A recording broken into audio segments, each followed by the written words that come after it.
Hello everyone, Larry Satchwell here. Welcome to my Loganville garden. January 15th, I do these updates on the 1st and the 15th of every month.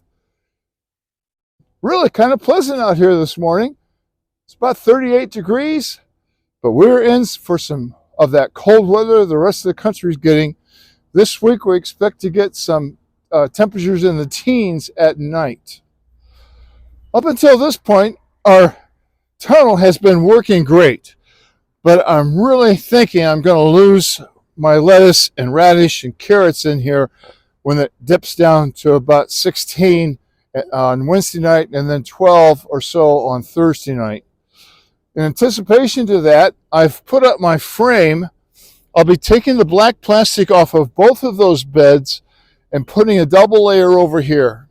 I thought about just putting the black plastic over the tunnel, but I'd really want a large air gap in between those two areas, and time will tell. February 1st, I'll show you if these vegetables have gone by or if we're still eating on them. I'll show you this lettuce here in a minute. I've been transplanting it from the basement down to here. This week I'll start my lettuce seed. It's really hard to transplant radishes and carrots, so I'll directly plant those probably towards the 1st of February under the tunnel. In anticipation to losing my radishes, I picked a whole bunch of them yesterday. We had them last night for dinner. Here's a little clip on that. This is really a pretty simple recipe. Clean your radishes and cut them into equal pieces.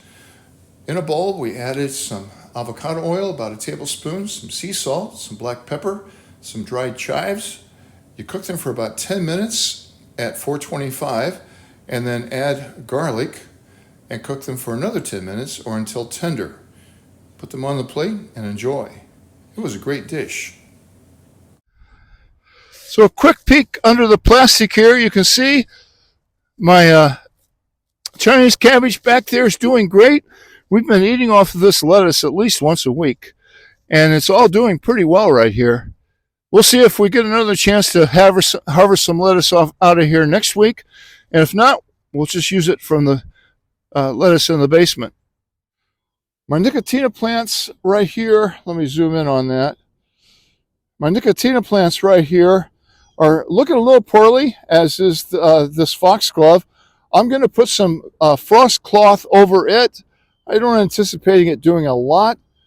We did lose them last year when it got down to 7 degrees, but maybe with a frost cloth over these, they'll save them for another week. I lost my rain gauge this week. It must have had a little water in it. I thought I emptied it. We've had a ton of rain, as witnessed here by this picture of my cart full of water. That was just one weekend. I took a picture of this rain gauge the other day. It was over 6.5 inches, and I emptied it at that time, and it filled up with another about 3/4 of an inch. Everything's looking pretty good. It's about time to start taking down some of this black-eyed Susan.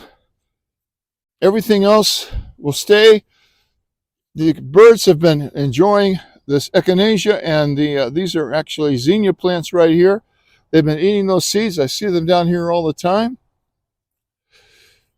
My yarrow is doing well.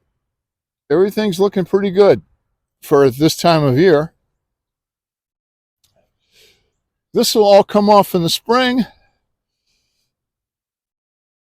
And my Shasta daisies doing real well right here. I'll transplant those in mid-March or so up in the daffodil bed.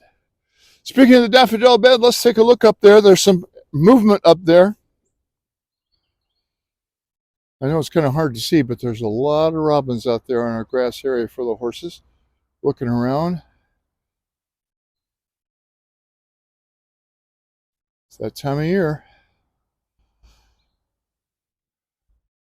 Well, here we are in the daffodil bed, and they are starting to pop up. I'm also going to put my frost cloth over these foxgloves that are up here.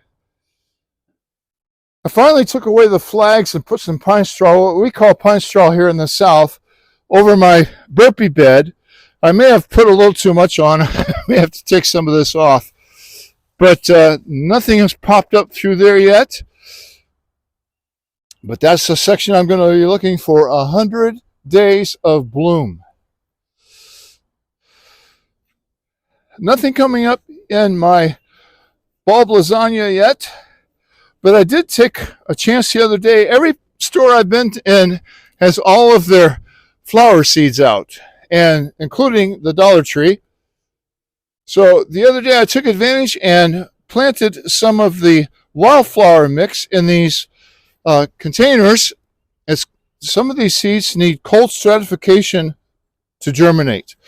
And so that's what I did here. Here's a little clip from that. It was 57 degrees that day, just a couple of days ago.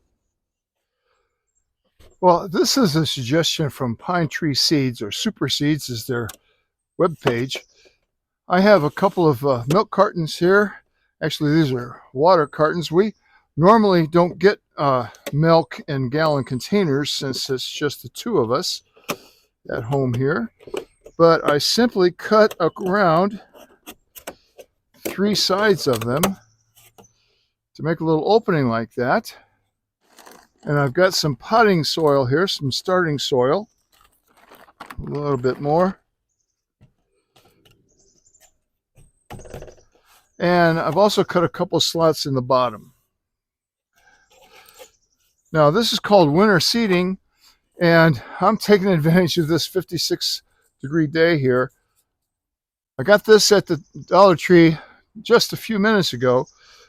Most of the wildflowers need a period of cold to germinate. And I could just go over here, my daffodil garden is right over there, and spread these out. And I've done that before, but I have a really hard time telling what's a weed and what's not a weed. So I'm, in my experience with those marigolds last year, I knew there would be several seeds in here, and I've got more than enough for three containers. These are the only containers we have right now. So the other thing about these seeds is that most of them need to be planted either very, very shallow or directly on top of the soil. So they've got a picture here of echinacea and some black-eyed Susans, Shasta daisies, looks like a diphyllium. And I had good luck with my diphyllium last year, planting it like this.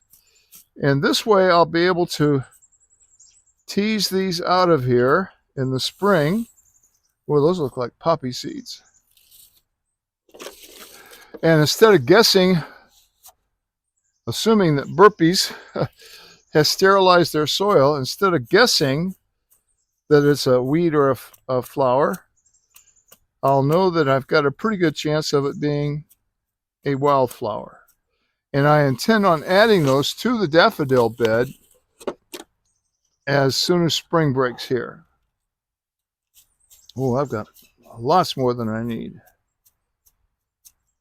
This is the one of the few things at the Dollar Tree that's still $1. They're a quarter a piece, 4 for $1. Now, Pine Tree, I think, strapped those up with some zip ties. I just have this Gorilla tape that I really like. It's easy to snap. I like to put a little handle on it by just folding it over. I'm going to close this up with this tape. It's waterproof. I don't know if it's important to have the lid on here or not, but I don't have the lids for those anymore. They probably already went into the recycling. That's it. I'm going to put them right over here by my lasagna bulbs, and we'll just wait until something pops up. I'm going to leave you here today down at the barn on this Martin Luther King holiday. Really peaceful down here, watching the horses and goats enjoy their breakfast. The chickens are right behind me. You may be able to hear them clucking. This is the time of day when they get excited and lay their eggs. We've been bringing them in as they lay them with this freezing weather. We don't like them to get frozen. But I hope this first 15 days of the year have been good to you, and I hope the rest of the year is even better. Looking forward to planting those first few seeds at the next update, and enjoying the fruits of our labor the rest of the summer. Thanks for watching.